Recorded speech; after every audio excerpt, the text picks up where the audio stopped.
UFC 323, we had Petr Yan versus Merab Dvalishvili, dude. The rematch. The rematch, right? Yeah, And some people would say that the script was flipped the after script this was fight. flipped. Well, it depends what script you're looking at, because to set the table, this was Merab. He's fighting a guy he's already beat, and it was just an onslaught of takedowns. It's like almost 50 takedown attempts from Merab in the first fight. Petr was pretty much stuck defending the entire fight. Like, how much different can it be, right?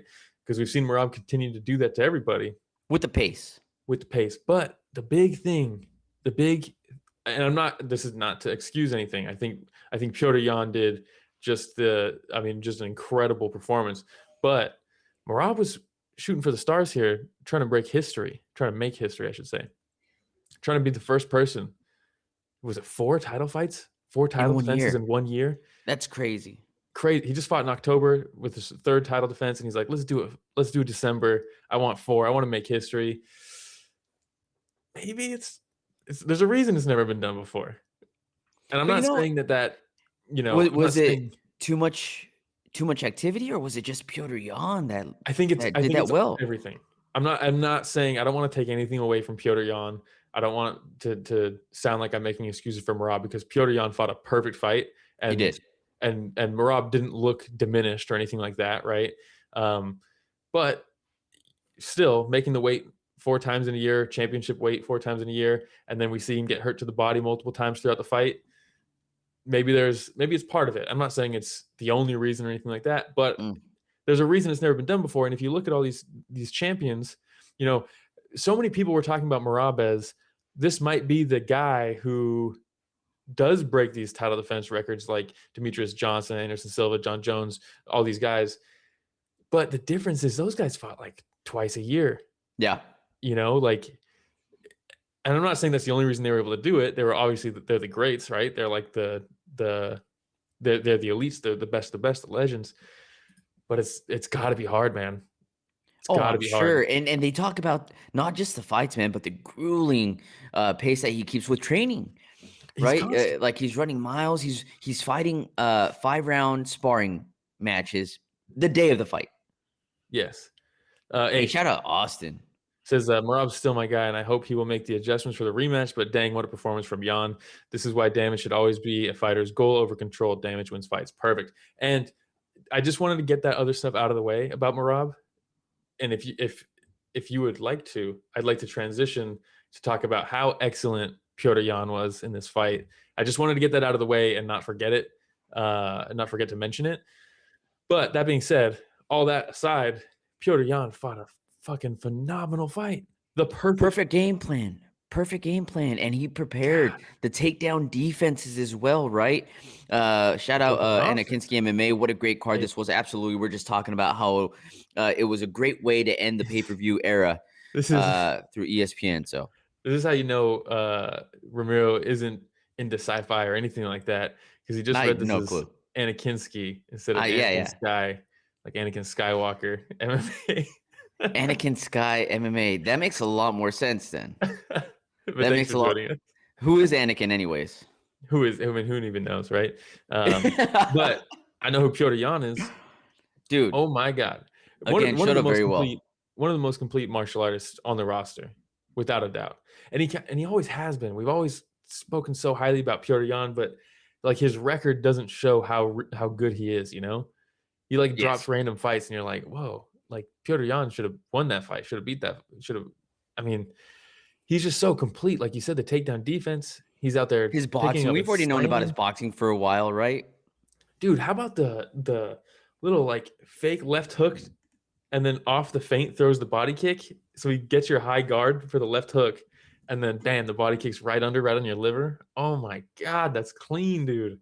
Yeah, the way he mixed it up was very good. But again, I think for the first time, we really saw Merab trying to figure out like what's next, right? Because even when he's putting in pressure, you saw a couple rounds where he put no pressure in, and he was just trying to figure out what to do on his feet, trying to strike. And Petr Yan was kind of picking him apart, and you saw by the end of the fight, he wore it. Oh, bad. Well, the first round, I thought Merab was winning the first round off volume, and And I was like, man, he's striking with him a little too Excuse me. long for my liking. I get Mhm. it. You wanna strike with them enough to make them think we're in a striking match, and then you throw the takedowns. But I was like, man, it's getting a little long here with the striking. I'd like to see Merab shoot. And then, bam, Petr cracks him with this long overhand right that I thought broke his jaw because ever since then he was just Yeah. like the whole fight just stretching out his jaw constantly. And I'm like, oh, I think he has a broken jaw. And then I was like, man, I don't know if you give that round to Merab or Petr because Petr cracked him at the end. That's the closest to finishing the fight. But Merab was like, I thought Merab was winning the first round up until that. And then he mixed in the grappling and stuff, which he's just such a master at. But Solved it. man, Petr just stonewalled him. Yeah, and Akinski Stonewalled him. did it too. Those scrambles from Young were impressive. Well, so that was the crazy thing. So at one point later in the fight, Petr takes down Merab. Merab hits a Granby roll to out scramble him and end up on top. And I was Yep. like, you're not going to out scramble Merab. You might be able to take him down or defend his takedowns if you're really good, right? Jose Aldo, Petr Yan. Yep. But you're not going to out scramble him. And then And Petr then? Yan hit the Granby and Yeah. then out scrambled him. And I was like, what the fuck is this? Absolutely. And Rich, if you go back one, I think this is like the biggest takedown that Merab had the entire fight, right? But the Mhm. biggest thing is he slams him down, and I want to say like 5 seconds later, he was back up. Petr was back up. Even when he was getting takedowns, he was right back up. And this was right after Petr Yan slammed him and dumped him on his head, which I thought knocked him out for a split second too. When he dropped Merab, because Merab had him in like a guillotine kind of up against the fence, standing guillotine. And Petr just reaches down, picks him up, dumps him on his head, and he kind of like went limp for a second. And I was like, no fucking way. Imagine he KO'd Merab of all people with wrestling. Oh, yeah. But then, and Merab was never out of this fight. That's the crazy part. Petr Yan had to be perfect the whole time. The whole time. Like, And he did it. And he did. And he was. Right? Yeah, He Merab's was. face looked like ketchup, says Anakinski. I mean, it's perfect. A broken nose, maybe broken. It looked like he had a broken jaw. Talk about the liver kicks. Talk about the body shots. Can you? Just real quick. Oh. Talk about the body shots? Yes. Yeah, absolutely. I mean, what do you want me to cover other than the you had mentioned it, the setups, right? Going to the body, then going back up top, making him drop his guard. So Petr, right? I just feel overall did a really good job of round after round mixing it up, so that Merab stayed off balance the entire fight. Yeah, and the body kick was sick. He ended up going high with it at one point, kicked him in the head, knocked him off balance. Also, can we talk about the chin of Merab? I mean, he got hurt 3 or 4 times in this fight and stayed with it up until the end. I mean, it was just one of the best chins, dude. And he's no Marvin Vettori, but yeah, and we won't necessarily talk about Marvin Vettori, but yes, one of the best chins out there with Merab. Yeah, and I think the craziest thing, the toughness for Merab was he didn't have the poker face from these body shots. Like the body kick, when he got hurt with that body kick, he legitimately grabbed here and screamed after. And I was like, oh, it's over. You don't get to mentally will yourself through. Like if you take a nasty liver shot, your body shuts down. It's not your choice. You don't choose to have your body seize up. It does. Yeah, we've seen it plenty of times, and sometimes there's that like 2-3 second delay where they're like, "Oh, my body's shut down," and they just drop to the ground after, right? Yeah, but somehow if anybody could do it, yeah, Merab Dvalishvili 3 times. Merab, what an animal, dude! Just incredible. What was the final scores? Do you remember? It did remind me of Bilal versus JD. Yeah, I mean, such a great fight, both of them. But all 3 judges gave Merab the first round. One judge gave him the second round.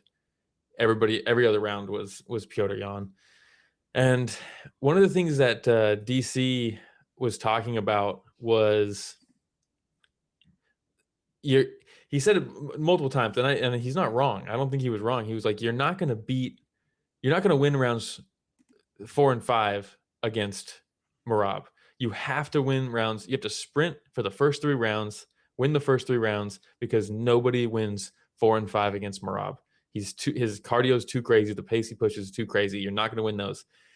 Fucking Petr Yan on all 3 judges. He won those rounds. And then, Ooh, look at how that about, shot there.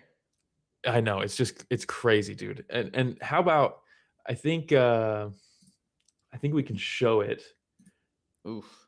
Let me see real quick. Let me see if I can find this. Um, I think we can show the finish of the fight, I believe. One By sec. the One way, sec. did you see the news of Merab saying that he was dealing with some type of virus and then also had a broken hand going into this fight? Has he? I have not Yep. heard that.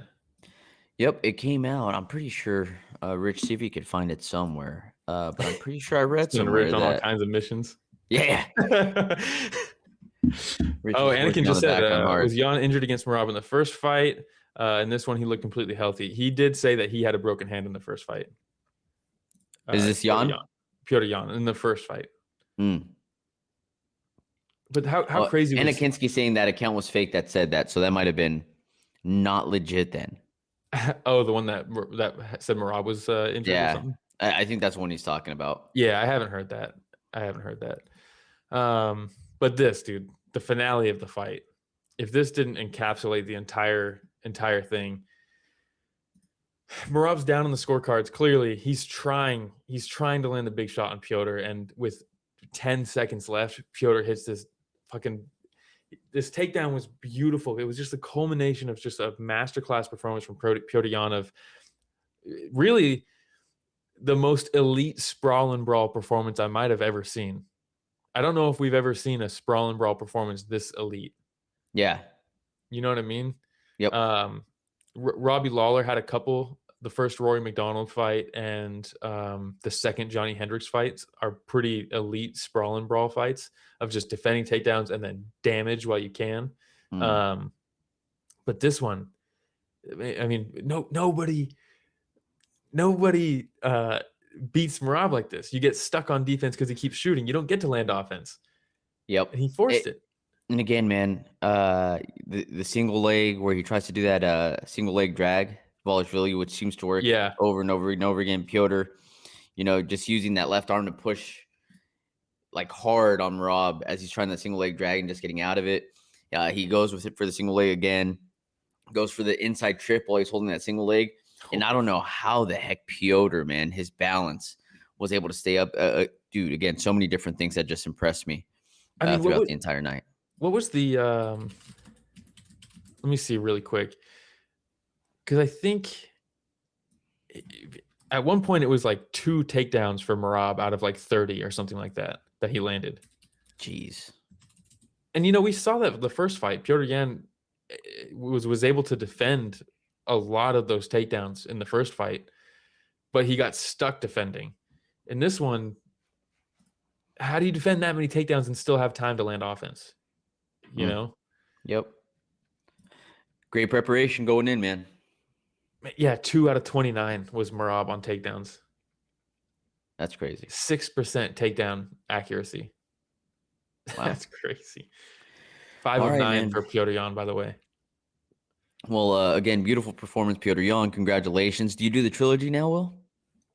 I don't know if you do it now, but we have to see the trilogy. What I think the UFC will probably do, they have 2 options.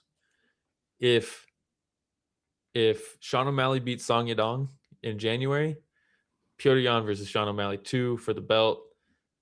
That's probably what they'll do, just because this new Paramount era, what if Song beats Sean O'Malley? Merab trilogy. Yeah? Yeah, they won't do Piotr Jan versus Song Yadong 2 for the belt, I don't think. But I think if O'Malley wins, I think they would do that. I'm not saying that's what I would do. I'm just saying I could very well see the UFC doing that. Makes sense. Right. And then Anna Kinsky asking real quick, do you think the weight cuts got to Merab being so active? Again, culmination of things, right? Yeah. Who knows how much it got to him, but I got to think him getting hurt to the body 3 times, and he made championship weight 4 times this year. One of them was 2 months ago. It has to take a toll. I don't know how much, but it's part of it. It's part of the whole thing. But I don't want to take anything away from Piotr Jan. This was one of the best challenger performance in a title fight history. Ooh. With Conor McGregor versus Eddie Alvarez is probably number 1 for me. Cody Garbrandt versus Dominic Cruz. Mhm. TJ Dillashaw versus Renan Barão. Petr Yan versus Merab. I mean, it's up there. And then last question he asked here about this fight, Yan versus Zahabi. Any possibilities? I think they're going to make Zahabi fight again. Yeah. I would love to see the Zahabi title shot just because I think that dude has, despite very obvious odds, he has won very difficult fights, and I would like to see him be rewarded for that, but I don't think the UFC is too keen on delivering that reward. All right. Well, we'll see what's next for Petr Yan. I'm sure that, like to your point, if Sean O'Malley wins the next fight, that's just the obvious one to make for entertainment factor. Yes. Which we then, know is what they are going to yeah. be favoring in this new era. And Austin saying not to take away from Yan, but honestly, there's no way. Oh, it disappeared. It's still there for you? No, I did not see it. Shout out Austin anyways, though. Yeah. I think he was trying to say, though, that it's got to take a toll on his body, right? Look, no one's ever done it before. Yeah. It's never been done. All right. Let's move on, man. We had a co-main event as well. Hey, everybody. Romero and Will here. Thank you for watching that short clip. Just so you know, that was a small excerpt from what we covered this last Sunday. Right, Will? Yeah, we cover the entire event every weekend. So this was just a cutout from the live stream that we did. The link to that live stream is in the description. So if you want to hear about the other fights that night, it's down below in the description. Please like, subscribe, hit the notification bell because we go live every Sunday to cover events. And if you do that, you'll know for next week and you can tune in and be in the chat and get featured on the show just like everybody else was on this clip. We hope to chat with you live.